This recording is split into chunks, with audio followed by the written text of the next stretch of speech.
Sveiki, mano brangieji, čia yra Taro kortų prognozė dvynių ženklo atstovams spalio mėnesiui. Aš jūsų prašau, kad parašykite, kaip jums prasigrojo rugsėjo mėnuo, kas pas jūs išsipildė, bent jau procentaliai brūkštelkite, kiek procentų pas jūs išsipildė. O aš pradedu nuo savo mėgstamiausias Taro kortų kaladės. Pasižiūrėkit, koks grožis. Noriu jums ją ir pareklamuoti, nes aš ją turiu pardavime.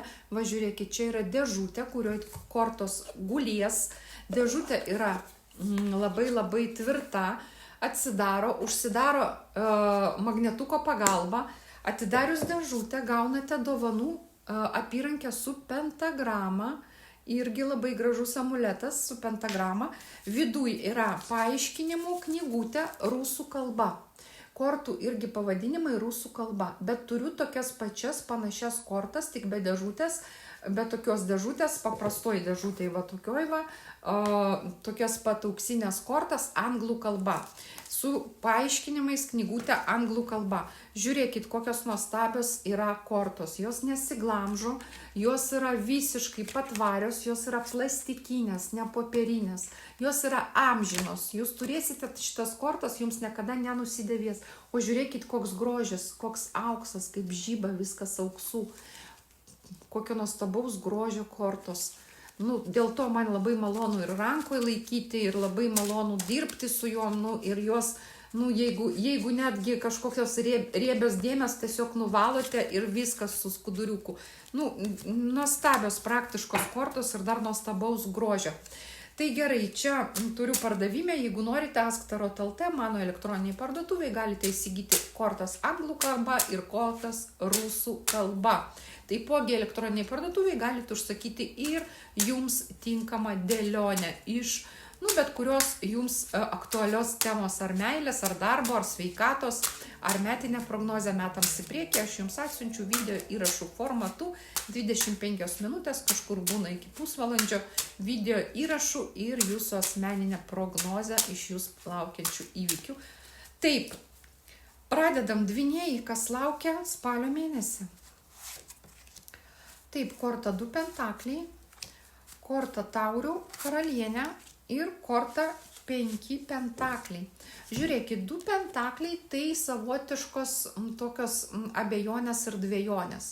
Tai tuomet, kai jums reikės spręsti kažkokius tai reikalus ir tikriausiai susijusius su pinigais, kažkokius finansinius reikalus ir jūs nežinosite, kaip pasielgti, kaip čia geriau jums kokį sprendimą priimti. Ir dėl to abejosite, dvejosite. Ir čia korta, pagal kurią reikia tvarkyti paprastai visokiausius popierinius dalykus, visokiausius popierinius reikalus. Galbūt jums reikės irgi pasirašinėti kažkokius dokumentus, galbūt reikės kažką tai finansinės sutartis ir taip toliau, gal tikrinti, gal kažkokias deklaracijas pateikti. Toliau yra korta taurių karalienė. Taurių karalienė tai gali būti vandens stichijos atstovė, tai gali būti žuvis, vėžys arba skorpionas pagal zodiako ženklą. Šiaip tai labai gera širdė tokia moteris, labai empatiška, kuri visada jūs, sakykime, tai palaikys, priglaus, su atjauta, moteris su atjauta. Tai va šitą moterį jūs turėsite šalia savęs ir matyti, jinai kažkokią sugros kažkokią rolę suvaidins jūsų mėnesį, jūsų gyvenime. Taip, ir trečia korta yra 5 pentakliai. Žiūrėkit, taip labai tikriausiai vienas įvykis po kito pradės pas jūs rutuliuotis spalio mėnesį ir čia yra nedideli nuostoliai ir praradimai. Čia tuomet, kai žmogus kažką tai praranda, kažkas tai būna piniginių nuostolių. Tai vėlgi galbūt jums reikės sumokėti pagal tas kažkokias tai deklaracijas, pagal tas kažkokius tai metinius mokesčius ir taip toliau. Čia gali eiti kalba tiesiog apie tai, kad jums reikės, kaip sakant, atidaryti savo piniginę, savo taupyklę ir tuos pinigus iš ten išimti ir kažkur tai, kaip sakoma, prarasti, bet prarasti su tikslu. Galbūt kažkoks daiktas suges, galbūt automobilį remontuosite, galbūt telefoną įsigysite naują, nes šitam bus galas, sakykime taip, kažkas tai gali tokio atsitikti, kur reikės jums, sakykime taip, tuos pinigus išleisti. Taip, ir aš imu antrą kaladę šviesaus pranašo taro ir žiūrim toliau, mano brangus dvynukai, kas jūsų laukia spalio mėnesį.